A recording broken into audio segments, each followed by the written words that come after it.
ടിപ്സിലേക്ക് എല്ലാവർക്കും സ്വാഗതം. ഇന്ന് നമ്മൾ തയ്യാറാക്കുന്നത് വളരെ രുചികരമായിട്ടുള്ള ചക്ക എരിശ്ശേരിയാണ്. അതിനായിട്ട് നമ്മളിവിടെ കുറച്ച് ചക്കച്ചുള ഇതുപോലെ നീളത്തിൽ അരിഞ്ഞെടുത്തിട്ടുണ്ട്. നല്ല മൂത്ത ചക്കയാണ് കേട്ടോ ഇത്.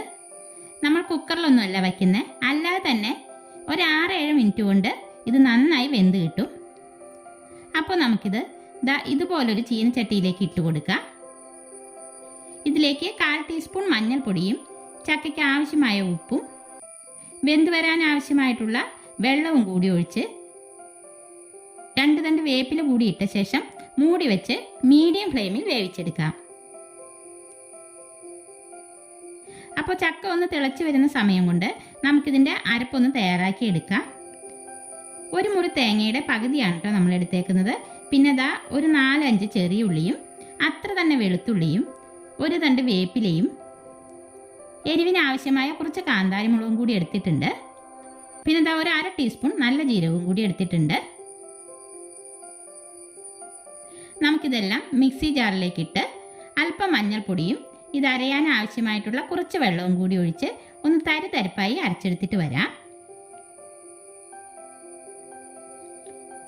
ഈ ഒരു പാകത്തിന് അരച്ചെടുത്തിട്ടുണ്ട്. ഇത്രയും അരഞ്ഞാൽ മതി കേട്ടോ. നമ്മുടെ ചക്ക ഇപ്പോൾ 3/4 വേവായി വന്നിട്ടുണ്ട്.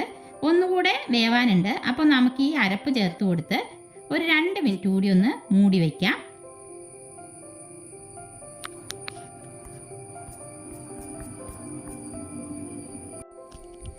അരപ്പിൻ്റെ പച്ചച്ചുവയെല്ലാം മാറി വരുന്ന സമയം കൊണ്ട് നമുക്കിത് വെന്ത് കിട്ടും.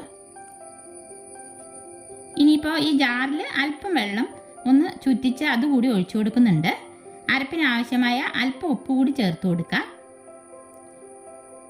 ഗ്രേവി കൂടുതൽ വേണമെങ്കിൽ കുറച്ചുകൂടി വെള്ളം ചേർക്കാം കേട്ടോ. ഞാനിപ്പോൾ ഇതിലേക്ക് ഒരു 1/2 ഗ്ലാസ് ചൂടുവെള്ളം കൂടി ഒഴിച്ചു കൊടുക്കുന്നുണ്ട്.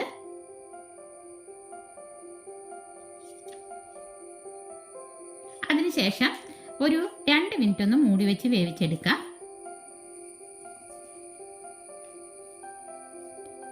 ചക്ക ഇപ്പോൾ വെന്ത് പാകമായി വന്നിട്ടുണ്ട്. ഉപ്പെല്ലാം പാകമാണോ എന്ന് നോക്കാം. ഇനി നമുക്കിതിലേക്ക് ഒന്ന് താളിച്ചിടണം. ഒരു പാൻ അടുപ്പത്ത് വെച്ച് ചൂടായി വരുമ്പോൾ 2-3 ടേബിൾ സ്പൂൺ വെളിച്ചെണ്ണ ഒഴിച്ചു കൊടുക്കാം. ചൂടായ വെളിച്ചെണ്ണയിലേക്ക് കടുകിട്ട് പൊട്ടി വരുമ്പോൾ 2-3 വറ്റൽമുളക് മുറിച്ചതും 3 ചെറിയുള്ളി അരിഞ്ഞതും 2 തണ്ട് വേപ്പിലയും കൂടി ചേർത്ത് മൂത്ത് വരുമ്പോൾ 2 ടേബിൾ സ്പൂൺ തേങ്ങ ചിരകിയത് കൂടി ചേർത്ത് കൊടുക്കാം. എന്നിട്ട് ബ്രൗൺ നിറമാവുന്നവരെ നമുക്കിതൊന്ന് വറുത്തെടുക്കണം. ഈ ഒരു പാകമായി വരുമ്പോൾ ഫ്ലെയിം ഓഫ് ചെയ്ത് ഒരു 1/4 ടീസ്പൂൺ മുളക് പൊടി കൂടി ചേർത്ത് നമുക്കിത് കറിയിലെ കൂട്ടിലേക്ക് ഒഴിച്ചു കൊടുക്കാം. എന്നിട്ട് ഒരു 5 മിനിറ്റ് മൂടി വെച്ച് കൊടുക്കാം കേട്ടോ. 5 മിനിറ്റിന് ശേഷം നമുക്കിത് മിക്സ് ആക്കി എടുക്കാം.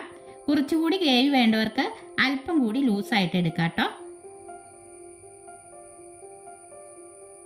അപ്പോൾ നമ്മുടെ അടിപൊളി ചക്ക എരിശ്ശേരി ഇവിടെ റെഡി ആയിട്ടുണ്ട്.